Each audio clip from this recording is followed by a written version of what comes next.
बच्चों, मैं हूं अनीता सिंह। आज जो पाठ हम पढ़ने जा रहे हैं वह है रिमझिम भाग 5 का 6वां पाठ, चिट्ठी का सफर। चिट्ठी का सफर हमें एक ऐसे सफर पर ले जाएगा जो अतीत और वर्तमान के संदेश वाहकों की झलकियां देगा।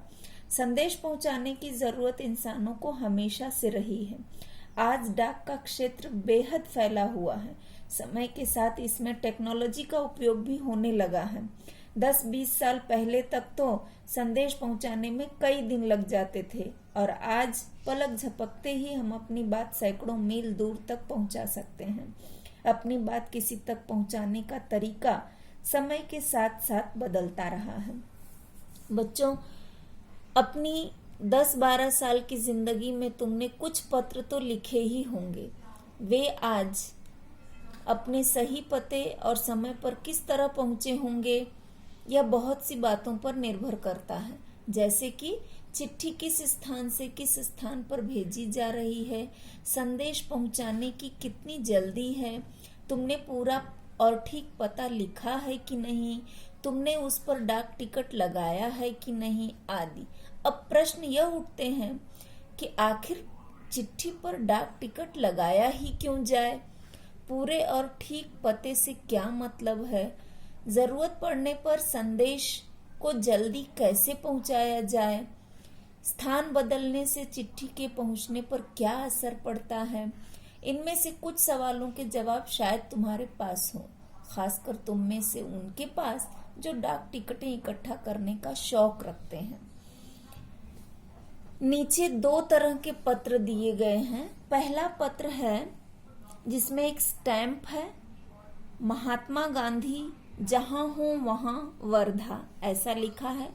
ये बहुत सालों पहले का पत्र है, जब डाक टिकट और पिन कोड का आविष्कार नहीं हुआ था।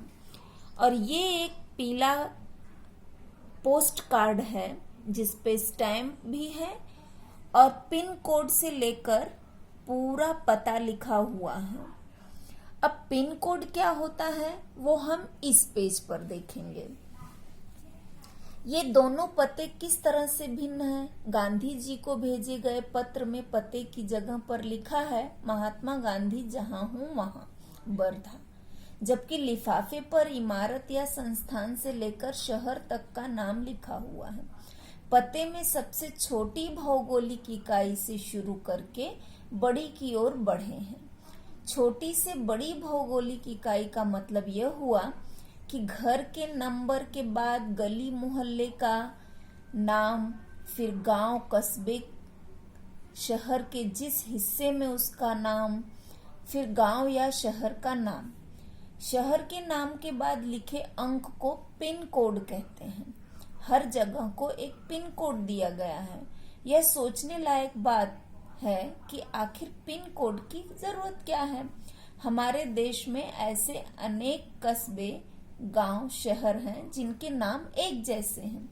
पते के बाद पिन कोड लिखने से गंतव्य स्थान का पता लगाने में डाक छाटने वाले कर्मचारियों को मदद मिलती है और पत्र जल्दी बांटे जाते हैं।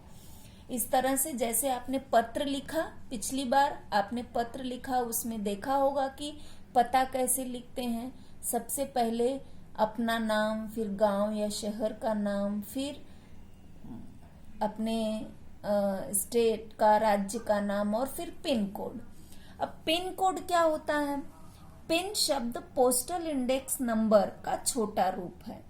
किसी भी जगह का पिन कोड 6 अंकों का होता है। हर अंक का एक खास स्थानीय अर्थ होता है। उदाहरण के लिए एनसीईआरटी को भेजे गए लिफाफे पर लिखा है 110016। इसमें पहले स्थान पर दिया गया अंक यह बताता है कि यह पिन कोड दिल्ली, हरियाणा, हिमाचल प्रदेश, पंजाब या जम्मू कश्मीर का है। अगले 2 अंक यानी 10 यह तय करते हैं कि यह दिल्ली राष्ट्रीय राजधानी क्षेत्र के उप क्षेत्र दिल्ली का कोड है।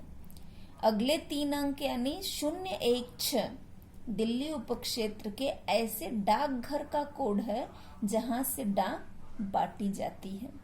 इस तरह से पिन कोड का महत्व इस ग्रीन कलर के बॉक्स में दिया गया है। इसको बहुत ही ध्यान से पढ़िए, फिर आपको समझ में आ जाएगा।